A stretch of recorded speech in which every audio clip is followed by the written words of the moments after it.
ஆமாங்க. ஐ want to மேரின்னு போய் சொல்லு. அப்படின்னா என்னங்க அர்த்தம்? அப்படின்னா நீங்க பல்லாண்டு வாழ்கன்னு அர்த்தம். அதாங்க வேணும். ஓகே, நல்லா மாட்ட போறான். I want to marry you. I want to marry you.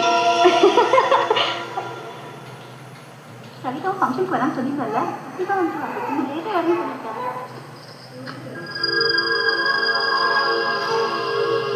I want to marry you. என்ன சொன்ன? I want to marry you. என்னடி புரியாத மாதிரி முடிக்கிற? சமயக்காரன் உன்னை கல்யாணம் பண்ணணும்னு ஆசைப்படுறான்.